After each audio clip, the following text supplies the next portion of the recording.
पटरी की मरम्मत मुकम्मल हो चुकी। ट्रेन कुछ ही देर में रवाना होगी। गाड़ी जाने वाली है। शुक्र है खुदा का।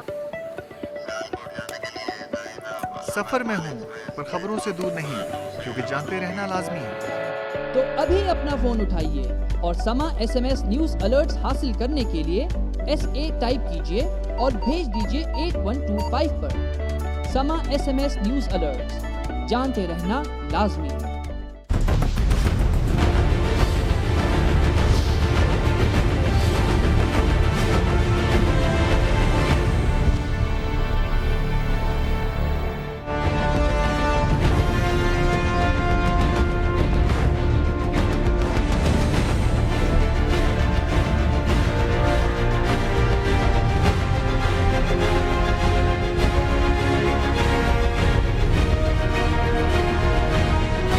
कल ही जब मैं दफ्तर में गया तो पहली मीटिंग जो थी वो एनर्जी के हवाले से, जिसमें मेरे तमाम कोलीग जो थे और मेरे साथी मौजूद थे।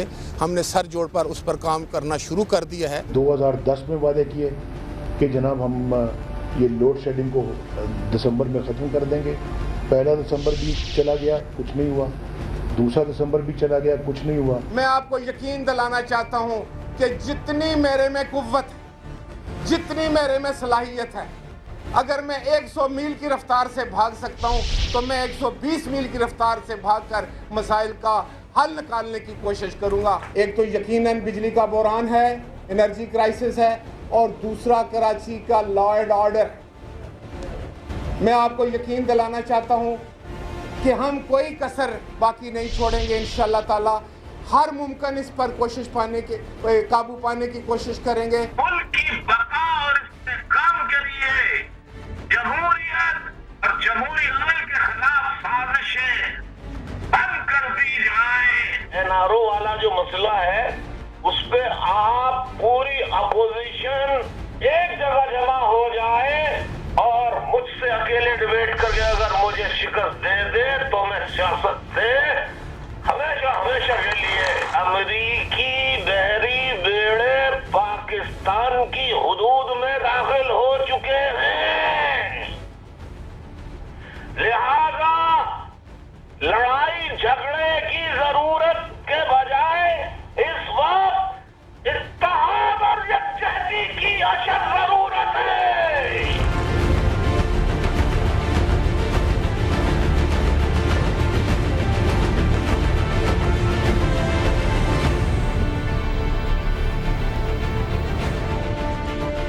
बिस्मिल्लाहिर्रहमानिर्रहीम, अस्सलाम वालेकुम नाज़रीन, मैं हूं Jasmine Manzoor and welcome to the show. नाज़रीन, सबसे पहले तो हम बहुत ही ज़्यादा मज़म्मत करना चाहेंगे। आज न्यूज़ टेलीविज़न चैनल के बाहर जो है वो फायरिंग की गई, बेहद शदीद फायरिंग की गई और लोगों को हलाक किया गया, गार्ड्स और सहाफ़ियों पे। तमाम सहाफ़ी तंजीमें, उसके अलावा जितनी भी मीडिया ऑर्गेनाइजेशंस हैं वो इसको सहाफ़त पर अटैक कह रही हैं। आज एक चैनल पे हुआ है, कल खुदा न खास्ता दूसरे पे भी हो सकता है। इसके पस मंज़र क्या बात है, इस पर तो बात करेंगे। लेकिन आज का जो हमारा मौजू है वो नए वज़ीर आज़म का दौरा कराची, उसके साथ साथ उनकी जो मसरूफियात रही हैं। राजा परवेज़ अशरफ साहब ने ओथ ले लिया है वज़ीर आज़म के हवाले से, हल्फ तो उठा लिया है, लेकिन बेइंतहा चैलेंजेस हैं। इतने चैलेंजेस शायद ही किसी वज़ीर आज़म को देखने हों जो कि उनके लिए सामने हैं। उन्होंने खुद ही कहा कि अगर उनका बस चले तो वो 120 किलोमीटर या बल्कि मील की रफ्तार से दौड़कर ये मामलात हल कर लें। लेकिन वज़ीर आज़म का कराची का दौरा, फायरिंग, उसके साथ साथ लोगों का मरना, इलेक्ट्रिसिटी का बहरान, अमेरिका के जहाज़ जो है वो एशिया पैसिफिक ओशंस में आ रहे हैं, मुल्क की जमहूरियत को शदीद खतरात हैं। अल्ताफ़ हुसैन साहब ने भी आज यही कहा और वज़ीर आज़म ने आज 9 ज़ून का दौरा भी किया। लेकिन उसके साथ साथ वजारतें भी बट रही हैं। वज़ीर आज़म के चैलेंजेस किस तरह हल करेगा, ये मुल्क में आगे क्या होने वाला है, इस पर बात करेंगे। एक छोटा सा वक्फा लेते हैं, उसके बाद हमायूं अख्तर खान साहब, मेरीना नूर राजा, हारून रशीद और साहब हमें ज्वाइन कर रहे हैं।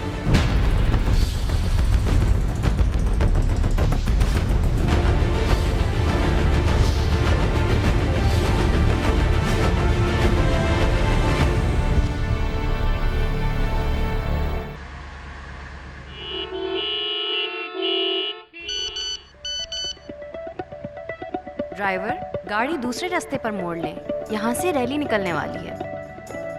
गाड़ी में हूँ पर खबरों से दूर नहीं, क्योंकि जानते रहना लाजमी है। तो अभी अपना फोन उठाइए और समा SMS न्यूज अलर्ट्स हासिल करने के लिए SA टाइप कीजिए और भेज दीजिए 8125 पर। समा SMS न्यूज अलर्ट्स, जानते रहना लाजमी है।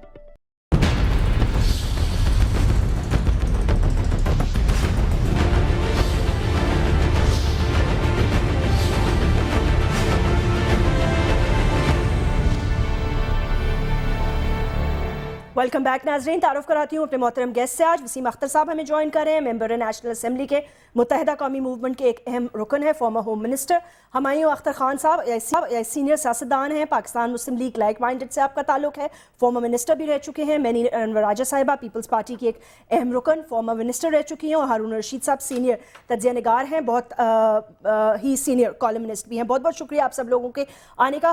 हारून रशीद साहब, गुफ्तगू का आगाज़ आपसे करना चाहूँगी। जो इस वक्त माहौल बना हुआ है मुल्क में, वज़ीर आज़म के लिए क्या चैलेंजेस हैं? आप समझते हैं कि 120 मील की रफ्तार पर दौड़कर वो इन चैलेंजेस पे कुछ काबू पा सकेंगे? बिकॉज़ इतना मुश्किल वक्त शायद ही किसी वज़ीर आज़म के सामने हो। वो तो बेचारा 10 मील की रफ्तार से भी नहीं दौड़ सकता। ये तो देखो, जज्बा एक चीज़ होती है, ज़िंदगी की रियलिटीज़ और चीज़ होती हैं। और बेशतर मुबस्सरीन ये समझते हैं कि उन्हें वज़ीर आज़म रहना ही नहीं है, कुर्बानी के बकरे के तौर पर उन्हें लाया गया है। बहरहाल जितने दिन भी वो हैं, जो जितना वक्त आदमी के पास हो, जो ढंग का काम किया जा सकता वो करना चाहिए। और वो ठीक उन्होंने इब्तदा की है, अपने पॉलिटिकल अलाइज से मिल रहे हैं, चीज़ों को स्टेबल रखने की कोशिश करें ताकि कम से कम जमहूरियत ही बच जाए। बहुत बड़ी बात होगी, अंदेशे हैं इस सिलसिले में, खुदा करे कि कोई गड़बड़ ना हो। बाकी राजा साहब का जो आज तक का रोल है, जो उनकी सलाहियत है, जो उनका मिजाज है, जो उनका अंदाज़कार है, जिस तरह वो तरजीहात मुतय्यन करते हैं, उससे कोई उम्मीद तो नहीं वाबस्ता की जा सकती। हारून रशीद साहब, मैं हुमायूं अख्तर साहब से इस बात के बाद बात करूंगी। जाहिर सी बात है, मुझे थोड़ा सा बताइए, बहुत बात हो रही है, अल्ताफ हुसैन साहब ने भी कहा है कि एक बड़ी साजिश तैयार की जा रही है, जमहूरियत को डिरेल करने की कोशिश की जा रही है। हो क्या रहा है? किस किस्म की साजिश की बात हो रही है? हारून साहब मुझसे पूछ रही है? अच्छा, देखिए, वो जो एक केयर टेकर गवर्नमेंट का कॉन्सेप्ट दिया जा रहा है, बाद लोगों का ख्याल है, अच्छा, मैं तो इस पोजीशन में नहीं हूं कि उस पर तबसरा करूं कि ऐसा होने वाला है या नहीं होने वाला। होना नहीं चाहिए, इसलिए कि जो दुख कौम ने झेलने थे, जो तकलीफ बर्दाश्त करनी थी, हुकूमत की नालायकी है, वह करप्शन है, जो भी है, तो 4.5 साल तो आपने अजियत बर्दाश्त की। और अब जब चंद महीने इलेक्शन में बाकी हैं तो एक केयर टेकर सेटअप ले आए, फर्ज कीजिए फौज, और वो अपने कंधों पे सारा बोझ उठा ले, तो ये बहुत ही गलत बात होगी इसको। लेकिन मेरा ख्याल है कि फाल तबकात इसके खिलाफ हैं, ये होने वाला नहीं है। इलेक्शन होने चाहिए, थोड़े से अर्ली करा लें। अगर पॉलिटिकल पार्टीज हम बात कर लें, उसमें 4 चीज़ें ज़रूरी हैं। सबसे पहले इलेक्शन कमिश्नर अच्छा होना चाहिए, लिस्टें ठीक होनी चाहिए, पोलिंग डे पे इंतजामात अच्छे होने चाहिए, फौज की निगरानी में हो तो बेहतर है। और जो बाद में ये 5-5 साल लटका रहता है, उसकी बजाय डेडलाइन मुकर्रर करें, 60 दिन में पटिशन्स निपटाई जा सकती हैं।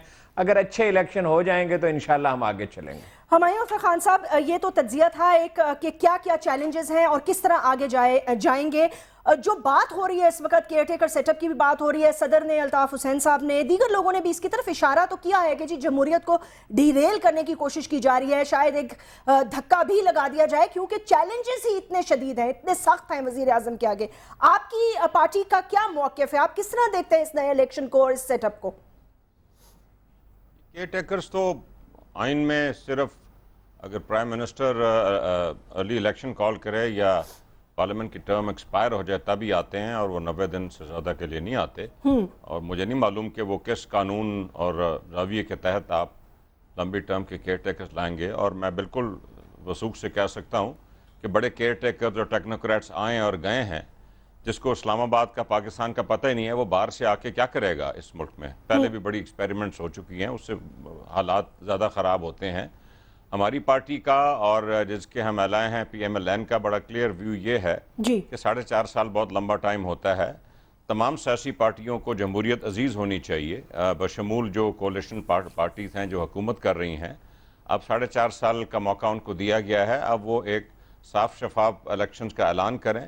जैसे हारून साहब ने फरमाया, election commission, chief election commissioner, neutral care takers, साफ शफाफ लिस्टें, हम इलेक्शन कराएं और नए लोगों को मौका दें ताकि वो इस मुल्क के अंदरूनी और बैरूनी मामलात हल करें। मेरा एक सिंपल सा फार्मूला है जी जी, इस मुल्क को आगे बढ़ाने के लिए ना सिर्फ अंदरूनी बल्कि बैरूनी मामलात में एक इलेक्शन की पाकिस्तान में ज़रूरत है और एक इलेक्शन की अमेरिका में ज़रूरत है, क्योंकि हमने अपनी कमाल डिप्लोमेसी करके अमेरिका में तो ये माहौल पैदा कर दिया है कि चाहे रोमनी हो या ओबामा हो या कोई सेनेटर हो या कांग्रेसमैन हो, वो पाकिस्तान को जितना बुरा भला कहे उतनी वो पॉपुलर होते जा रहे हैं आजकल।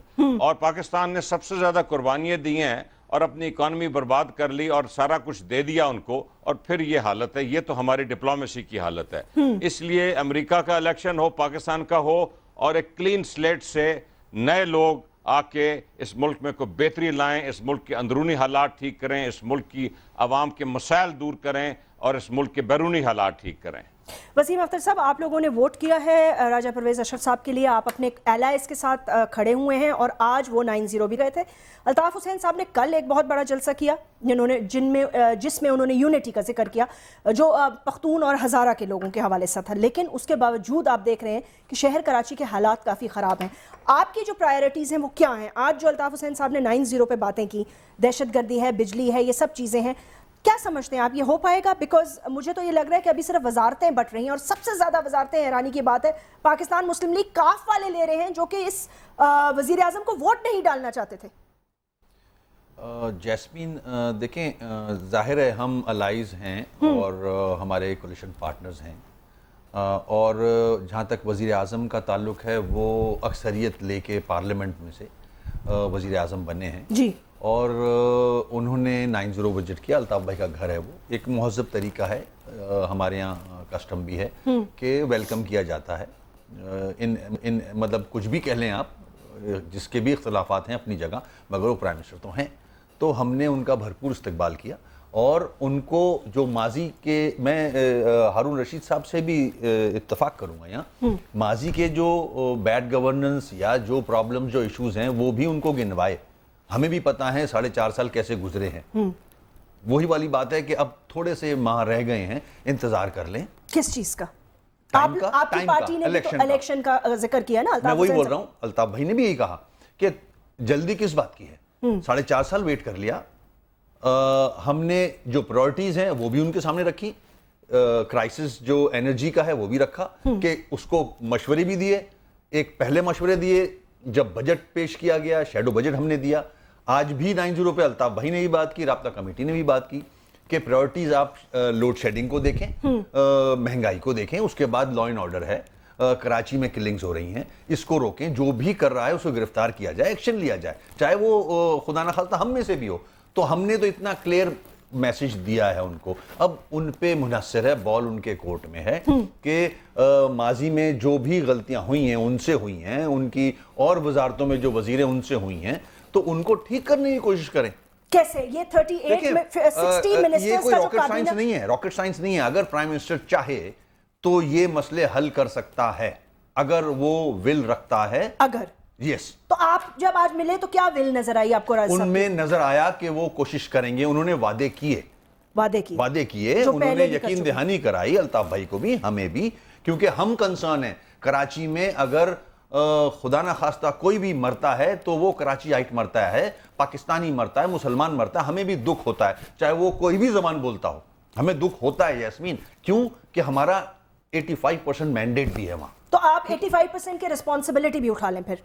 देखिए, रिस्पॉन्सिबिलिटी तो हमने उठाई हुई है, मगर हम उस वक्त डिलीवर करेंगे अगर हमारे पास पावर होते। तो आपको हमारे जमाने में जब हमारे पास होम थी जैस्मीन, 1-2 वाकयात हुए हैं जिसमें खुदा ना खास्ता मतलब कोई सियासी चीज नहीं थी, जिसमें कुछ ऐसे हाथ थे जो हम भी कंट्रोल नहीं कर सके, मगर टारगेट किलिंग नहीं थी, लिसानी फसादात नहीं थे। ठीक है, हमने कंट्रोल किया था। नहीं, मैं उस वक्त डेवलपमेंट थी कराची। आप होम मिनिस्टर, आप सिंध की होम मिनिस्ट्री पे आपकी नजर है, आपकी पार्टी? नहीं, हमारी नजर किसी चीज पे नहीं है। हम चाह रहे हैं कि जो भत्ता लिया जा रहा है बिजनेस कम्युनिटी से वो बंद हो, यहां से जो इकोनॉमी बाहर, पैसे जो बाहर जा रहे हैं, रेवेन्यू, यहां फैक्ट्रियां शिफ्ट हो रही हैं, वो रुकें ताकि यहां रोजगार लोगों को मिले। हमारी ख्वाहिश ये है, और इनके पास, प्राइम मिनिस्टर के पास पावर्स होते हैं, he is the chief executive of the country, तो ये सब कुछ कर सकते हैं।